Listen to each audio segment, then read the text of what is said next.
Hello বন্ধুরা, সবাই কেমন আছেন? আশা করি সবাই ভালো আছেন। আমি শিখা নতুন আর একটা ভিডিও নিয়ে চলে এসেছি। তো আজকে আমি বানাবো পনির, আলু আর মটর দিয়ে একটা সবজি। তো পনিরগুলোকে আমি টুকরো টুকরো করে এখানে কেটে নিয়েছি। যেমন আমি আলু কেটেছি, আলুর সাইজ, পনিরের সাইজ, আর ওদিকে মটরটা একটু ছোট ছোট আছে, তো আমি সেরকমভাবেই কেটে রেখেছি।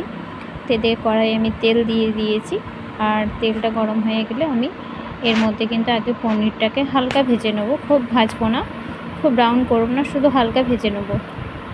তো দিয়ে দিলাম পনিরগুলোকে ভাজার জন্য। তো আমি এই যে হালকা একটু নেড়ে চেড়ে নেব। তো হয়ে গেছে আমার পনিরগুলোকে ভাজা। তো পনিরগুলোকে আমি তুলে দিলাম একটা বাটিতে। আর এবার ওই তেলের মধ্যে কিছুটা আমি জিরে ফোড়ন দিয়ে নেব। ফোড়ন দেওয়ার পর আমি এর মধ্যে আলুগুলোকে এবার দিয়ে ভাজবো। যে হয়ে গেছে, তো আমি এর মধ্যে দিয়ে দিলাম আলুগুলোকে। এবার দিয়ে দেবো আমি পরিমাণ মতন নুন, হলুদ আর সামান্য পরিমাণ চিনি। তো এদিকে এটা ভাজা হোক, ততক্ষণ আমি আদা আর শুকনো লঙ্কাটা বেটে নিয়ে আসি। আর জিরেটা আর ধনেটা আমি এখানে গুঁড়ো ব্যবহার করব, তাই ওদেরকে আর বাটবো না। তো এদিকে দেখুন এদিকে আমার আদা আর লঙ্কাটা বাটা হয়ে গেছে।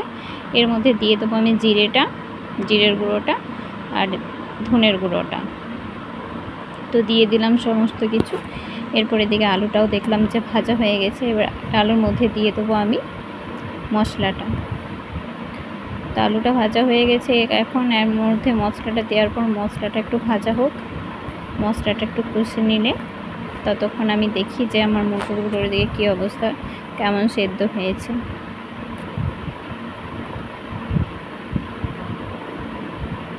এই যে দেখি খুলি, এইটা খুলতে খুলতে তো আমার হাতে ছেঁকা লেগে গেছিলো কড়াইয়ের মধ্যে। তো যাই হোক, প্রচণ্ড হাতটা জ্বালা করছিল। তো এই যে মটরটা দেখো,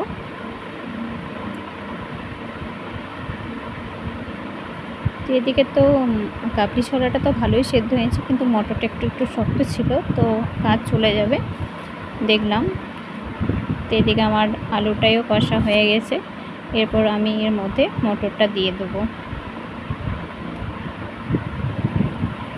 আর মটরটা কিছুটা কষিয়ে নিয়ে এর মধ্যে আমি জল দিয়ে দেবো, কারণ এই আলুটা কষতে কষতেই কিন্তু আলুটা সেদ্ধ হয়ে গেছিলো। তাই মটরটা সামান্য নেড়ে চেড়ে হালকা কষিয়ে নিয়ে আমি শুধু একটু ফুটে যাবে জলটা, আমি সেরকম পরিমাণেরই জল দেবো। তো ভিডিওটা কেমন হয়েছে বলতে ভুলবেন না। আর আমার ভিডিও যদি ভালো লাগে তো একটা লাইক কমেন্ট করে যাবেন, আর একটু পাশে থাকবেন। সবার কাছে অনুরোধ, যাতে আমি নতুন ভিডিও বানানোর উৎসাহটা পাই। তো এদিকে দেখো আমি জল দিয়ে দিয়েছি, আর এর মধ্যে আমি দিয়ে দিলাম পনির। তো এটা হয়ে গেলে তারপর আমি আমার ছেলেকে খেতে দিয়ে দেবো।